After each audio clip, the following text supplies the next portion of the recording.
Part 4, Episode 5, Plot to Kill Paul.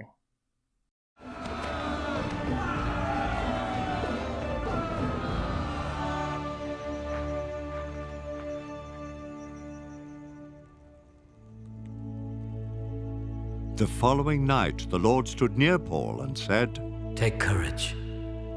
As you have testified about me in Jerusalem, so you must also testify in Rome." The next morning the Jews formed a conspiracy and bound themselves with an oath not to eat or drink until they had killed Paul. More than 40 men were involved in this plot. They went to the chief priests and the elders and said, "We have taken a solemn oath not to eat anything until we have killed Paul. Now then, you and the Sanhedrin petitioned the commander to bring him before you on the pretext of wanting more accurate information about his case. We are ready to kill him before he gets here." But when the son of Paul's sister heard of this plot, he went into the barracks and told Paul. Then Paul called one of the centurions and said, "Take this young man to the commander. He has something to tell him." So he took him to the commander. The centurion said, "Paul, the prisoner, sent for me and asked me to bring this young man to you because he has something to tell you." The commander took the young man by the hand, drew him aside, and asked, "What is it you want to tell me?"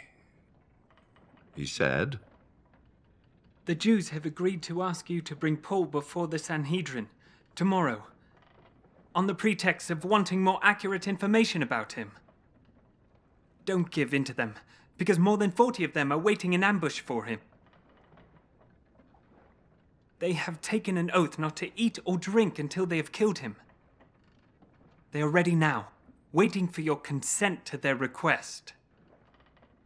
The commander dismissed the young man and cautioned him, "Don't tell anyone that you have reported this to me." Then he called 2 of his centurions and ordered them, "Get ready a detachment of 200 soldiers, 70 horsemen, and 200 spearmen to go to Caesarea at 9 tonight. Provide mounts for Paul so that he may be taken safely to Governor Felix." He wrote a letter as follows. Claudius Lysias, to His Excellency Governor Felix, greetings. This man was seized by the Jews and they were about to kill him, but I came with my troops and rescued him, for I had learned that he is a Roman citizen. I wanted to know why they were accusing him, so I brought him to their Sanhedrin. I found that the accusation had to do with questions about their law, but there was no charge against him that deserved death or imprisonment.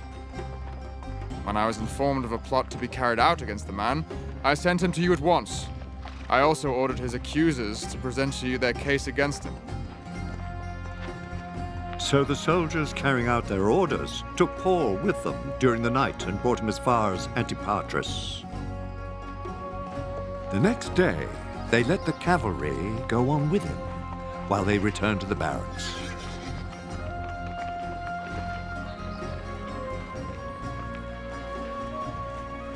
When the cavalry arrived in Caesarea, they delivered the letter to the governor and handed Paul over to him. The governor read the letter and asked what province he was from. Learning that he was from Cilicia, he said, "I will hear your case when the accusers get here." Then he ordered that Paul be kept under guard in Herod's palace.